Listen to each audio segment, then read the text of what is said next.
Okay, good morning, good people. Hope you are doing well. We are coming back to our lecture of today, and today we are looking at percentage still, which we started with a week ago or so. So today we are going to go a step further because in our previous lesson we have seen what percentage actually is and how to deal or how to work with percentage. We also compared percent to percentage. Okay, so that was what we learned in the previous lesson. Now we want to see how to use this percent or percentage as applied in real life situations. So having said that, I want to say that today we are going to concentrate on how to increase or actually decrease an amount by a certain percentage. Okay, suppose you are given an amount and you are asked to increase that amount by a certain percentage. We want to see how we do that. Let us start off by looking at an example. We are given an example here that we should increase 405 Namibian dollars by 15%. Okay, so that's the amount. 405 is the amount, and we are increasing it by 15%. So we have two methods of how to do that. Method number one is what we have here. So to do that, you simply find 15% of that amount, and then that amount that is equivalent to 15% of this amount, you add it to that initial amount.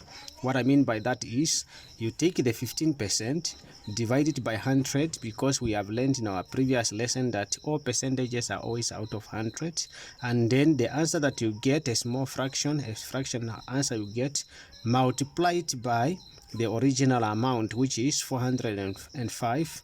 Then the answer that you get is going to be 60.75, which you now add to our initial amount, the 405, and then the answer is 465.75. So that's basically how you use this method to increase an amount by a certain percentage. But let me make mention of the fact that increasing or decreasing an amount by a certain percentage is actually the same. All that changes is the sign. So addition, increasing or decreasing is basically the same thing except the change in sign. Right. So but there is a second method of how to achieve the same results, and that's what I have on this side. Okay, I have this, I'm solving the same problem but using a different method. So I take the 15%, or let me say it this way, I assume that the 405, the first amount that was given, is actually equal to 100%. All right, that's the assumption.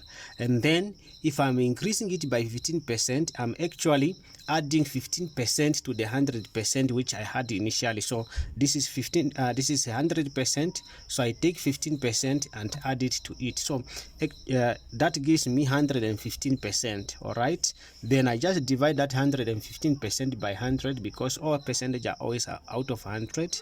Then the answer that I get, I multiply it by the initial amount, okay, which is the 405. So the answer that I get here is actually equivalent to the 15% of that particular amount. So that now I multiply by the initial amount, and then the answer that I will get is exactly the same answer that I had this side. So it's basically two methods of achieving the same thing. All right, well, let us move on to a second example, more practical one. Right, let us say you are given a scenario here that Royal Computers offers a 7.5% discount on all their cash purchase for the duration of promotion. So this company actually has a promotion, and what they are doing is that when you buy an item cash, you get a 7.5 discount. Okay, now the question is, how much will a laptop cost if its normal price is 2,950? So that's the normal price. So and now you want to buy it cash at a discount of 7.5%. How much will you have to pay for that? All right, let us quickly look at how to do that, how to solve that. So you basically take the initial amount, multiply it by the 7.5% of that particular amount. That is to say, 7 divided by 100, we get that fractional amount, and then you multiply it by the initial amount, which is 2,950. The answer that you get is that much. Okay, that 221.25. Now that is the discount. So which means, since now we are talking about discount, we are actually decreasing the amount, the initial amount. So this is no more increasing but decreasing. But like I said before, increasing or decreasing is actually the same thing. The approach is the same except the sign. Okay, so this answer that you get now, the discount that you get, you have now to subtract it from the initial amount, from the normal cost of this particular laptop. So that will mean 2,950 minus the 221.25. So that gives us 2,728 and 75 cents. So that's the amount that you will have to pay after the item has been discounted. All right, that's basically how to get it. Now, as a homework or rather classwork, get busy and take this same example, but solve it now using the second method. All right, the second method.